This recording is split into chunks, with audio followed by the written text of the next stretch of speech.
All right, it is December 2019. Merry Christmas, Happy New Year's, all that good stuff. Really appreciate all the support I was given this year, guys. There's very little incentive by YouTube to do gun videos anymore. But you guys who comment and ask me questions and act like you get something out of it, that makes it all worth the while. So going into 2020, I'm going to keep making videos. And this is what this video is to talk about. I just concluded the last range session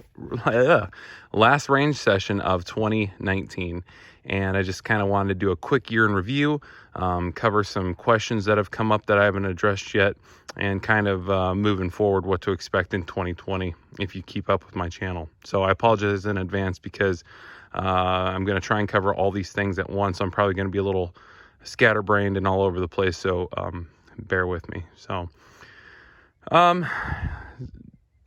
the CQB is going to end the year at 3,700 rounds.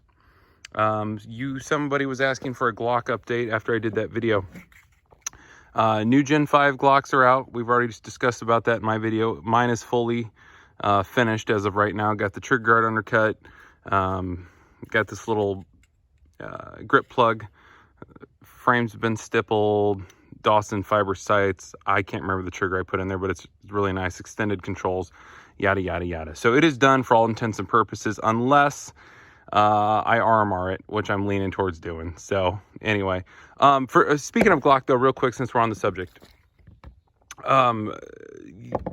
same thing with these models. Glock has yet again released another, what I think is kind of cool, Gen 5, and that is these Glocks with the front serrations. No U-cut in the front, non-MOS versions, but now they're offering them just like these, but with a factory threaded barrel. And those kind of flew under the radar. Everyone was all excited or whatever about the new Glock 22 that came out, but those were released and hardly anybody's talking about them. So for those of you not aware, you can get Glock, the newer version of the Gen 5s, with a factory threaded barrel now. So if that's something that interests you, they are out there. And again, if you didn't know that, hey, I don't blame you, because Glock didn't really do a big deal about it. So anyway, Noveske, I've got over 1,000 rounds through that, so that was cool. Yada, yada, yada. So moving into 2020, what can we expect? Well, same thing. Videos are going to be kind of intermittent, hit or miss, all right? I've heard the cry of you guys saying you want more Knights Armament stuff, and I couldn't agree more, and I have not forgotten about you. I picked up a SR15 LPR Mod 2, and I have it fully set up minus the scope, which of course is a pretty big deal. So as soon as I get some glass for it and get it mounted and the weather turns nice, I will get some footage of that. And for those of you not familiar, the LPR is the 18-inch match grade 5.56 upper that Knights makes.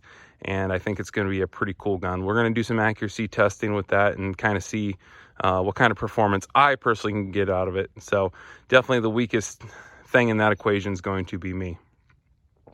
I don't know how many of you were following the Black Friday deals this year, but there were actually some pretty good ones. Geissele had some killer deals. You could buy those new URGI uppers and complete rifles from them for dirt cheap. The only thing I bought from Geissele this year was a SSAE trigger for $155 shipped. I mean, they were offering just smoking deals.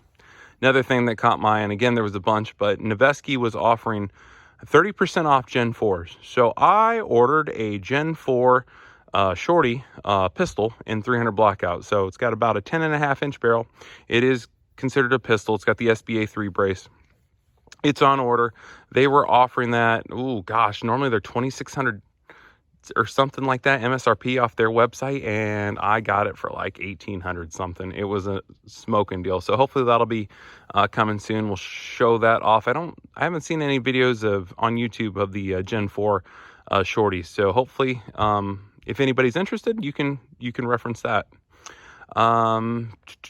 What else? Oh, and then also Rifle Dynamics was offering $200 off their AK, so I ordered a Rifle Dynamics 703.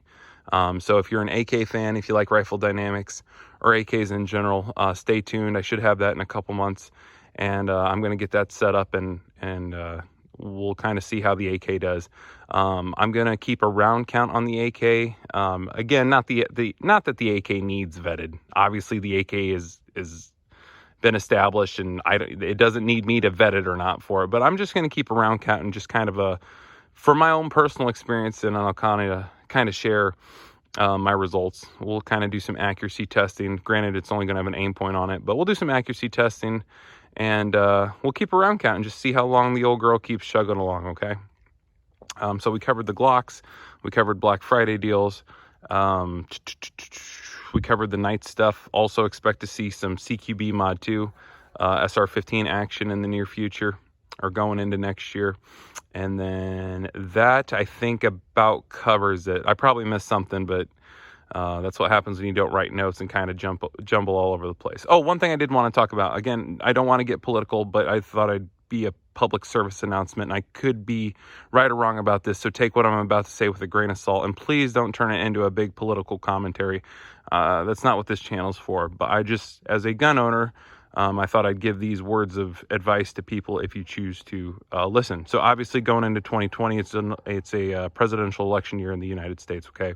So the closer and closer we get to November, and again, I think it's going to turn out okay for us, but if it doesn't, or if it looks like it's going one way or the other, don't be surprised if panic pricing, people capitalize on that in the gun industry, and you start seeing panic pricing particularly on semi-automatic rifles.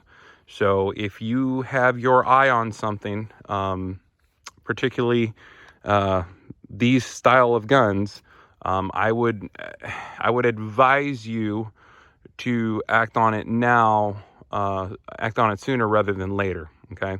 Now, again, this could all be for nothing. I just thought I'd throw that out there, because regardless of how it goes, I think you will see some inflation in the prices. I think we're going to be all right, but just a words of advice. If you have something you've been eyeing or kind of on your short list, I would make every effort to try and acquire that prior to November, and the sooner the better, just to avoid the bullshit pricing that people do. You guys know how it goes. So again, please don't turn it into a political video. It's just my advice, and again, you can take it or leave it. All right. Other than that, guys, that is about it. 2019 was a good shooting year for me. I hope it was for all of you. Like I said, going into 2020, I plan on shooting a whole bunch more, and I will try and take you guys along with me when I am able to. So I really appreciate the support, guys. I really appreciate you guys who leave constructive comments, who support the channel, who say you want more content, or give me ideas on what you want to see. Okay. Again, my videos aren't edited. They're nothing flashy. So I try and make up with that with interesting content. So like I said, I do appreciate you guys sticking with me. And here's going. I hope we all have a good year going into 2020. And as always, thanks for watching.